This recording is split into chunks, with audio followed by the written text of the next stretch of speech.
Thank you. Hello, everyone, and well done for making it to the last research talk. Hello to everybody online. I hope nobody's had technological problems. Anyway, it's great to be here and great to have the chance to talk to you about some kind of different research that I've been doing. And I'm looking at language attitudes in this session, but in relation to speaker recognition. And I'm thinking about that in the context of forensic speech analysis, so a slightly different kind of thing. Now, just to broaden out, to sort of set the context a little bit for you, I think we all know that recognizing people by voice alone is something we do all the time. We do this quite easily. You've probably done this several times already today. You know, you heard somebody in another room, maybe when you were at home, you couldn't see the person, you knew who it was. If you can remember, cast your mind back to when we used landline phones, you pick it up, you didn't see who was calling you, but sometimes it just, a hello was enough for you to know who it was, who was speaking. So we recognize people easily by their voice alone without seeing them. But that's when they're familiar. We have relatively good performance in doing this when the voices are familiar to us, when we know the voices, or when they're predictable as well. Ideally, both of these things are necessary, really. And there are examples like the great phonetician Peter Lardefoged famously couldn't recognize his mother in an experimental context, because it wasn't a predictable context. So we're good at doing this when we're familiar with the voices, and we're good at doing this when it's a kind of a predictable who it's going to be. There's less known about recognizing unfamiliar voices. So, for example, if you hear a voice, you hear someone speaking, then you hear that person again, would you recognize it as the same speaker? Less is known about that kind of context, the recognizing unfamiliar voices. What is known is principally in the context of ear witness study. So this is where the forensic kind of angle comes in. So this might be a voice that someone's heard in the context of a crime, and then they have to recognize that voice again. And you might have in the way that you do eyewitness lineups, you might do an ear witness lineup where people listen to several voices and they'll see if they can recognize the voice that they heard. Same kind of thing. Now, the other thing to bear in mind is that when we do hear an unfamiliar voice, we make all kinds of assumptions about the speaker. We have these kind of language attitudes, these language ideologies, and we sort of, even in about 10 seconds or so, we start to sort of build up a picture about who it is that's talking. This could be to do with origin. So we can, in 10 seconds of speech, we might be making a guess at where the speaker's from. We might be able to do that in some sort of fine level of detail if it's a kind of a familiar accent, or it could be that we just think Australia or New Zealand or something. But we might be making assumptions about where the speaker's from in a very short sample of speech. We might make assumptions about the speaker's age, for example. If I was just a recording, you couldn't see me and you could only hear my voice, you might be making assumptions about how old I was. You might be making assumptions about my social class. You might be making assumptions about my gender. There's all these kinds of things that we do all the time. In a very short sample of speech, we start to build a picture about who the speaker is, all these kinds of features of their identity, if you like. And also things like mood. Did the speaker sound angry? Was it an angry person? Is it a funny person? All these kinds of things might be also part of the kinds of things that we pull together to form a picture of a person from an unfamiliar voice. But we also have, we have associations with accents that we may then put onto a speaker. These associations may bias our opinion of the speaker. So if we hear a voice in a particular accent and for some reason we associate that accent with friendliness, or we associate that accent with authority, or whatever it is, we make these kinds of associations with accents. We just do it naturally. We kind of learn these things. But we then put those assumptions, those associations, onto the speaker when we might think, oh, that person sounds lovely and trustworthy. That's a lovely Northeast accent. Maybe they're not trustworthy at all. Maybe they're out to do you. So, we make these assumptions about people, and part of it is based on the associations that we have with the accent as well. Now, when looking at this in courtroom context, there has been research that's looked at the perception of accents, the association people have with accents in courtroom context. And things have been found, so significant effects of accent and perceived guilt has been found. So people are more likely to think somebody's guilty of a crime because of the accent that they have, perhaps. This is one thing that's been looked at. Also, the likelihood to have committed certain types of crimes. So some research that was done in Australia looked at the difference between an RP accent, a standard Southern British English accent, and Australian accents, and found that the RP accent was seen to have, the likelihood of that person to have committed some kind of fraud was more likely. The Australian accent was associated more with the violent crimes. So we get this kind of idea of certain accents, they must have done certain types of crimes. And also, it's not just the criminals or the people who are being tried for some kind of crime, but also people's reliability as an eyewitness can be called into account because of their accent. So some people are seen as being more, again, more trustworthy, more honest, somebody that you would believe more if they were an eyewitness than somebody else. This has been done looking at other foreign accented English. So a study looked at differences between general American English and German accented English, Mexican accented English, and Lebanese accented English. So looking at the differences between different accents like that. But we see examples of this in the real world as well. And one example, just to draw your attention to how this works, was a fairly recent case. This was a high-profile case in the States of George Zimmerman, who was on trial for murder. He was accused of murder of Trayvon Martin. You may have come across this. It was pretty high-profile. It was in lots of newspapers, principally in America, but it did kind of hit the news here as well. But what's interesting from our point of view is that the dialect used by the prosecution's key witness was stated as a factor in the jury's decision to disregard her testimony. So Trayvon Martin's friend was on the phone with him as Zimmerman was kind of chasing him just before the altercation started. And she was getting kind of a blow-by-blow account of what was going on the phone at the time. So she was a key witness to what was going on. She happened to be a speaker of African-American English, African-American vernacular English. And this was part of why the jury just completely disregarded what she said. They just didn't believe what she said. Even though she was a key witness, she was actually more or less there at the time. She was on the end of a phone, but she was there seeing what had happened. And her testimony was disregarded. She wasn't seen as trustworthy. Her accent was drawn attention to in the proceedings. The prosecutor and the lawyers were, calling to attention how she was saying things. And you can imagine what was said on social media about it. So this is an example of, it was it was seen as a travesty of justice. But this is an example of where, in a forensic context, like the ones that we're thinking of here, these biases against certain accents can have really serious consequences. So this is kind of the context that we're looking at.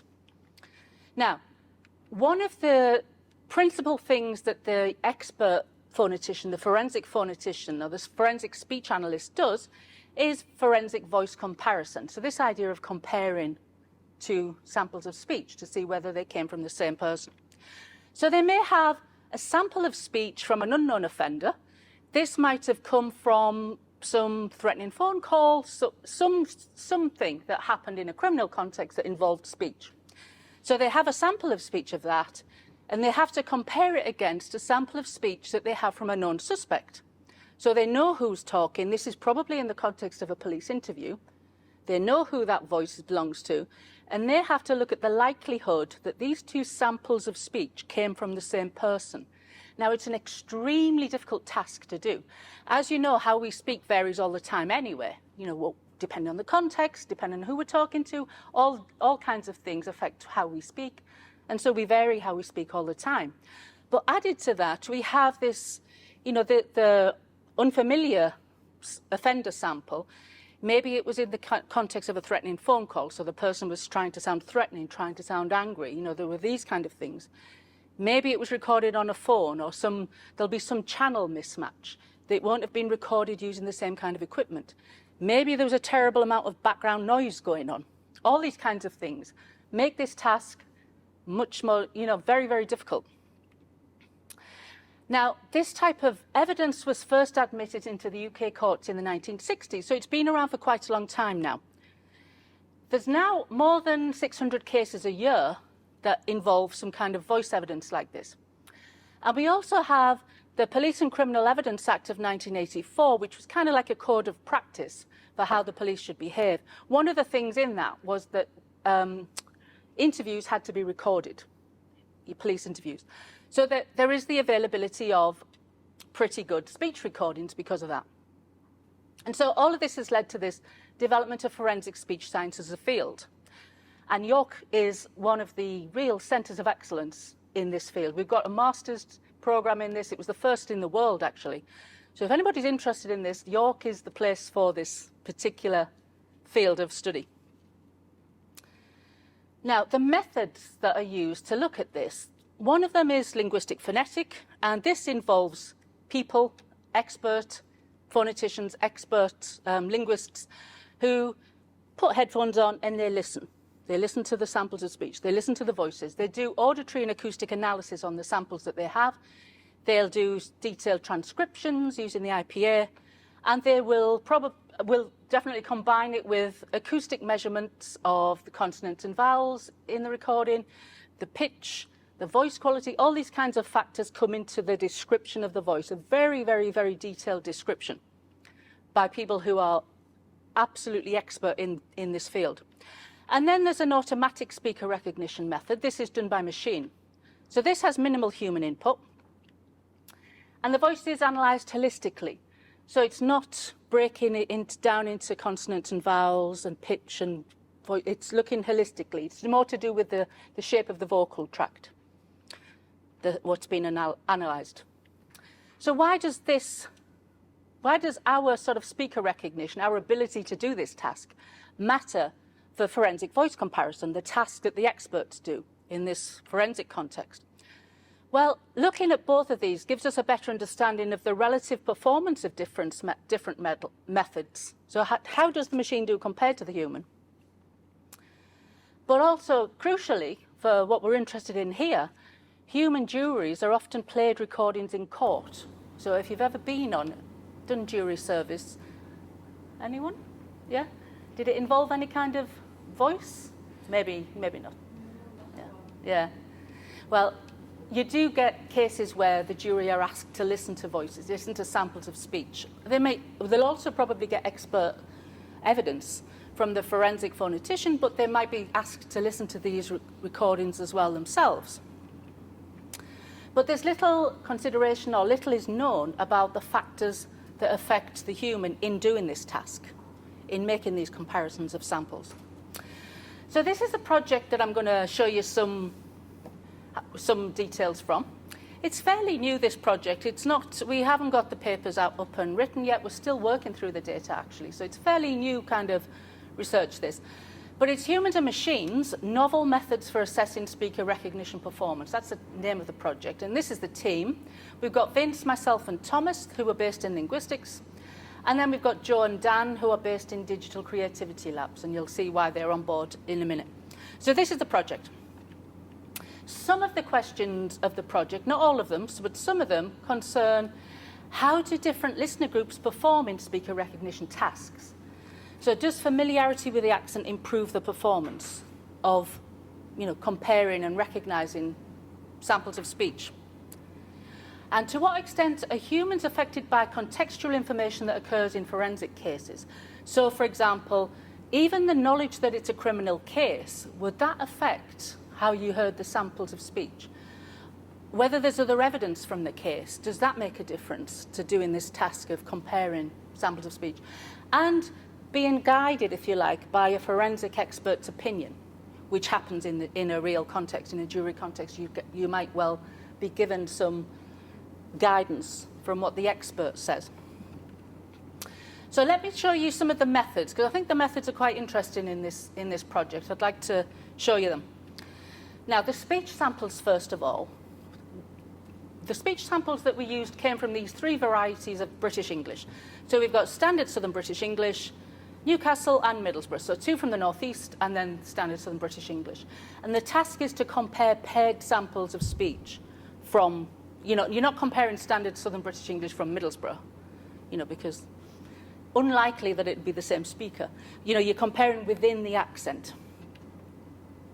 Also, we've tried to make this a forensically realistic type of quality to these samples. So the first sample that people listen to, and we'll look at how this works in a minute, is kind of like what you'd hear down a landline phone. It's landline quality. And the second sample is taken from mock police interviews that our informants did. So we grilled them as part of our data elicitation task, kind of like a police interview. These are very, very short samples of speech, only 10 to 11 seconds long. So extremely short, and that you have to listen to it, make a decision about various things, which I'll talk about in a minute. The samples were also rated for accentedness, the Middlesbrough and Newcastle ones. So if the 10-second sample had several features that were kind of features of that you'd recognise as being coming from that accent, salient features of that accent, they were rated as high for accentedness, versus ones that in that 10 seconds there weren't really any, maybe none, no features or just one or so of salient features that somebody might recognise as a feature of that particular accent. So 120 pairs of samples were created. The job is to compare pairs, listen to 2 samples and compare whether these compare these samples, how similar were they? Do they come from the same speaker, this kind of thing. So 120 pairs were created.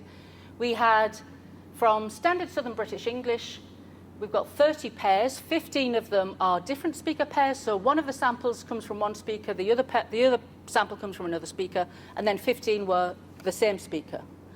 2 different 10-second samples from the same speaker. That was also the case for Newcastle, also the case from Middlesbrough.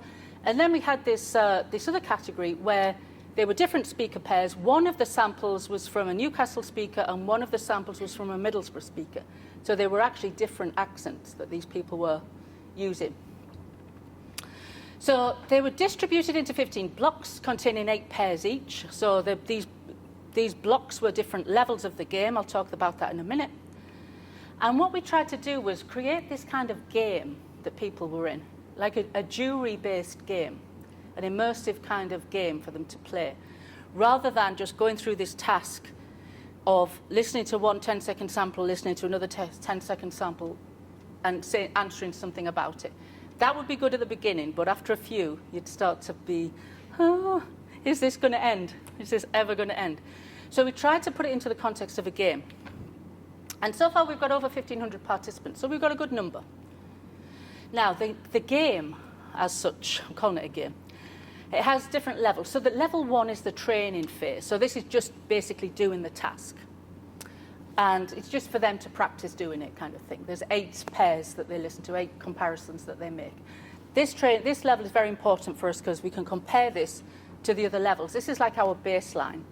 And we can also compare this to what the machine does. But I'm not going to talk about that particular side of the project today.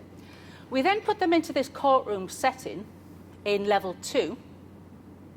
And then in level 3, we introduce this additional evidence, which could be a fingerprint, it could be a footprint, it could be some DNA. But we don't say anything about the evidence. We don't say it's for the prosecution or for the defense or anything. We just say there is additional evidence and just leave it at that.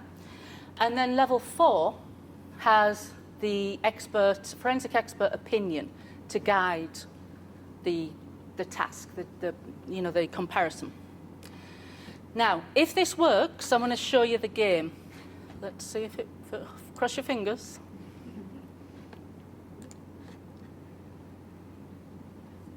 We're looking okay?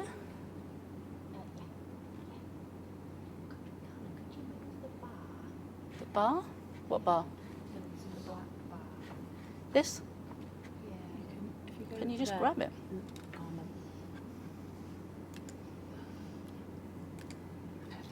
Okay, thanks. Right, so this is the top page of the game. So this is the consent form. We go through various of these consent kind of screens that people have to click through. There's also some screens to test the headphones and this kind of thing to get some information about what headphones they're using. So there's a few pages to go through like this, but we're not going to go through that now. We'll just skip to the game. Are you hearing this? Right, so this is level 1. This is the training phase. So this is kind of what it looks like. So click the play button below to listen to the sound clip. Got a good nightlight. I'd say that. Like, I don't know much, like, personally, but there's probably a lot more I could be said about it. Can you hear that at all? Yes, quite. But try it again. It's a bit loud. Got a good nightlight. I'd say that. Like, I don't know much, like, personally, but there's probably a lot more I could be said about it. You better? Keep going. Right, well, one of the things, the first thing we want to know is how typical that clip is of the accent. So we tell, this isn't guess what accent this is. We tell the participant what the accent is. So you can see there it says, this is a Newcastle speaker. How typical is the voice relative to other speakers of the same accent? Bearing in mind you could barely hear it, I'm not expecting for much of a response here, but I'm going to Claire. Yeah, pretty. Would you go, what, about Like, 73? yeah, Okay, so we gave it a 73 rated for Claire's judgment counts on this one. Now this is audio clip 2. Let's hope this is a bit louder now. There's Pear Tree Court Apartment, backside sports ground, and then there's a deer park next to that, next to a boathouse as well, river hike, in the village of Dixon. Could you hear that one? A bit better? How similar are the two voices? Would you go under 50? Should we go with 25? And then do these voices belong to the same speaker? We're going no. Are we going a hard no? Should we go somewhere around here, 5%? Okay, let's try. So our answer's been recorded. Wow, we got it wrong.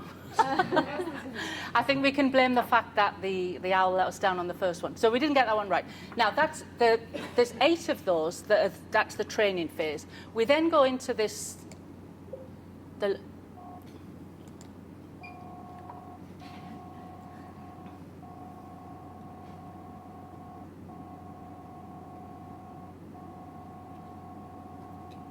Whoa, so it's all getting serious now. So we're in the future. Went 15 years behind with George. We're now going 50 years in the future. And this is the context. The justice system is delivered by robots. But they make a mistake, so we need to bring humans back. So this is the context. It's a can you beat the machine kind of game that people play. So bear in mind, this is what the future looks like.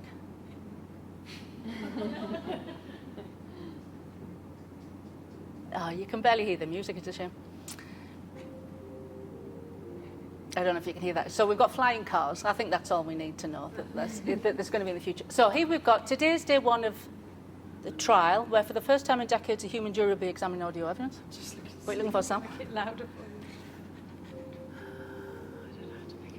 you. I know. I don't know. What about this volume button here that caused all the trouble? Then it'll echo in the Okay. whole room. What we need to... It doesn't matter. Yeah. Just strain your ears a bit.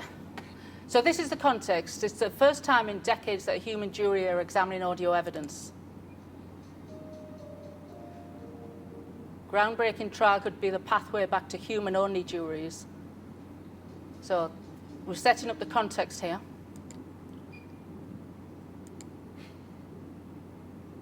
So will their assessment of the facts prove crucial in determining whether the defendants are innocent or guilty? Here's our robot judge. Trial's about to begin. Jurors will need to choose their answers carefully. The future of the justice system rests in their hands. So you can see that the stakes are high here.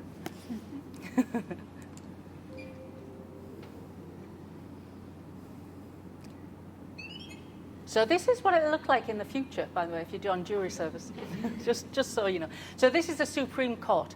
So here we've got the same task. So It's a relatively big city. People are generally friendly. It's got a good nightlife, good emergent sort of band scene. so typical.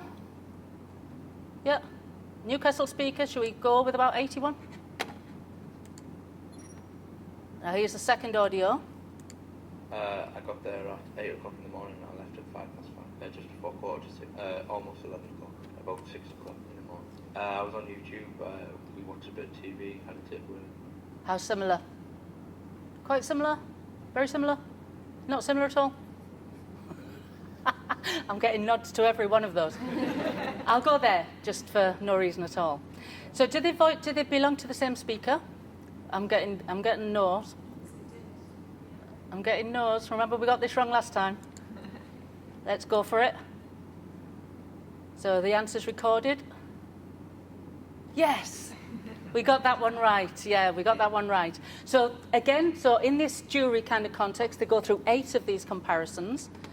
And then another level, the next level, is where we introduce some additional physical evidence is introduced, says the robot judge. So in this case, there's forensic evidence in the form of DNA. So notice it says nothing about, is this against the person? Is it for? Is it prosecution? Is it defense? But same task. Right, yeah, it's great. I mean, the quality isn't too much worse than a normal phone. Not really. It's a lot cheaper as well. Yeah, I recommend it. Yeah. So that's standard Southern British English. Remember, these are supposed to sound like they're from a landline. So if it sounds a bit muffled, it's supposed to. So do you think that sounds fairly typical? Yes. Yeah. Well, here we go, 87. What the heck? Now here's the second one. She was quite tall and blonde, probably Swedish, I think. I don't remember very clearly. Similar? No? 16? Same person? No? Let's go. 3. All right, let's see how we did on that one. Yes, we got that one right as well. Very impressive. So again, there'd be 8 of those in that block. And then level 4, this is where we have samples reviewed by the expert phonetician. So that, again, this is like what would happen in an actual case.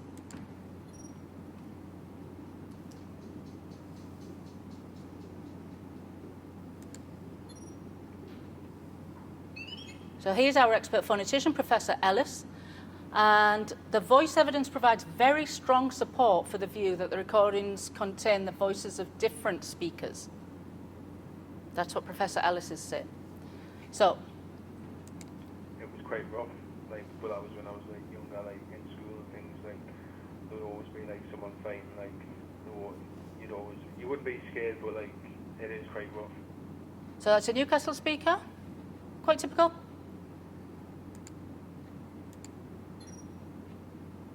Second one. Okay, very good people, that's all. Good, hard-working people. He does just a hairdresser, he's a good farmer. Quite very good, yeah. Well, what keeps poodles dry is good, huh? How similar? Not so much. No, I'm getting more shaking of the heads. Should we go around 17? And do they belong to the same person? I'm thinking the answer would be no. 2%. Let's see. Yes, we got it right. We did well under the circumstances. So we got 3 of the 4 comparisons correct. This is proof that humans must comprise the majority in all future juries, but may still be accompanied by robots. So you get, at the end of it, you get this kind of, summary of your performance and whether you've saved humankind and all this kind of stuff. Now, let me get back to... Oh, how do I get back to... Sorry, Sam, I don't know what I'm doing on this. Sorry, I never use it. Which one is it? Ah, thanks. Now, we're not going to read these, but each one of these, but these are just some of the examples of the feedback that we got from people who played this game. Now, bear in mind, when people are doing these kinds of experiments, they might well have been asked to do that experiment just basically going through and comparing each sample. But because they had to do it in this kind of context of a game, can you beat the machine and the the graphics and the sounds and everything that we used, people actually really enjoyed doing it. And I think that does allow you to sort of get better data in a way, because people are more engaged in the task. They're not just rushing through to get through the end. They are actually quite engaged in the task and engaged in getting it right. So just to show you one brief result, there's lots of different things I could show you from this, but I just want to show you one brief thing because we haven't got, what time it is? I need to rush. So this is the same speaker rating by level. Now don't worry if you've not seen this type of chart before. These are pirate plots, and this, don't worry too much about what you can see. This shows the individual data points, but this line here, this horizontal line, shows the mean, shows the average, so just concentrate on that. What we've got here is, so this is the answer to the question, are these the same speaker? So it's not the similarity one, it's are these the same speaker? These 4 bars here are where it was different speaker pairs, and these 4 were where it was same speaker pairs. So if it's closer to 0, then they are seen as more different. The closer to 100, they are seen as being the same. And what you would expect is the different speaker pairs to be closer to the 0, to be lower down, same speaker to be higher up, and that's what we get. But I think you can see that in the same speaker comparisons, people aren't very convinced when they're about hearing samples as the same speaker. These are higher than the different speaker, but they're pretty low. So it's kind of, people are not very happy saying, yes, that's the same speaker. They're kind of a little bit on the fence about that. It's easier to say they are different speakers than it is to say they are the same speaker, I think. But what you can see, we've got the training level, then we go to the jury level, we then have the evidence level, and then we have the expert level in both the different speaker pairs and the same speaker pairs. And you can see that there are differences according to the level. In some cases, quite big jumps. So this one, for example, when we go from the training, those first training ones that they do, the 8 comparisons that they do in the training context, to then being in the jury of the future, there is a substantial jump in hearing these as the same speaker. Now, there are order effects and things that we need to look at. We need to disentangle what's going on here. But I think you can see that there are differences according to, the context. So, for example, when there's additional evidence, then the different speakers are heard as heard as the same speaker more often than when we then introduce the expert guidance. So we do see differences according to the level, but using this method. It's still playing the music to the people on Zoom. Oh, I'm sorry. No. So you've been saying Just goodbye to the robot. bye, robot. Sorry, folks at home. Thank you. Must have been like being in the June film for some weird. So, to wrap this up then, I'll tell you a bit about what I think the implications of this research are for attitudes in general. The first thing I want to talk about is the methods, methodologically what we can see from this. We know that attitudes are very complex, they're difficult to get at. We have to try different methods to try and access an attitude. It's not something that we can observe very easily. There are explicit methods, implicit methods, all kinds of different ways that we can try and access attitudes. They are very complex things to do. A lot of experimental techniques that are around, though, they're not particularly ecologically valid. So they're very artificial. Getting somebody into a lab, putting headphones on them, getting them to press buttons, is kind of a very, very artificial task. That's not how we encounter language in the real world, particularly. It's not how our language attitudes surface in the real world. So there is, a lot of them, they have to be like that. They're experiments, but they're not really ecologically valid. We've tried to make this one feel like a jury, in a way, and tried to make the samples sound like something that they might hear. Very short samples, you can, muffled some of them. And also a lot of these experiments can be very long, they can be very boring. If we'd asked our participants to go through all of these comparisons just in Qualtrics, which actually we did to compare, see what would happen if they just did it as an experiment, you probably would get people kind of zoning out at some point and maybe just sticking around the center of that scale and just trying to get through the task.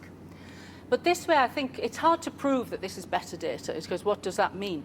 But I think people are more engaged in the task. They are trying to beat the machine. They're trying to do this. So their level of concentration is probably being sustained longer than it would be if you just got them to do some kind of experiment that looked like an experiment, if you know what I mean. So I think it's important to try and counteract these factors of these fatigue effects that you get in experiments, and this sort of idea that experiments are often very, very artificial. It's not how we encounter language in the world. So is that how we can look at how attitudes work? It's kind of difficult to know how that would work. And also this, I think, shows the potential for trying to make a game out of data elicitation. Make it into something that people want to do, they enjoy doing. It's hard work to do this. It takes a lot more effort, but I think the end result is something that is much more useful as a data elicitation technique. And then just to talk a little bit about biases, as we said at the beginning, recognizing voices is something we do all the time. We don't think about it, we don't question it. You know some voices, you recognize them instantly, and that's the way it works. But we can see that the way we hear a voice is affected by context. Now, we didn't change the context of what these participants were doing, how they were hearing these voices. They were sitting with headphones on, doing this thing. The context in that respect didn't change, but just putting them into these into the jury kind of context and then adding the evidence, giving the expert, we did actually see changes in how they heard the voices. So the performance in a speaker recognition task, which is what this is, can be affected by additional information, and it can bias what we hear. So we might hear the voices as being the same because there's some additional evidence that's guiding us to think that. So this has real-world implications, because this is kind of, we do this task in the real world, and in some cases it does have implications, forensic implications. So I think it has some kind of real-world application, this kind of research as well. So I'll finish there. I'm sorry if I've gone on a bit long, but thank you very much, everyone.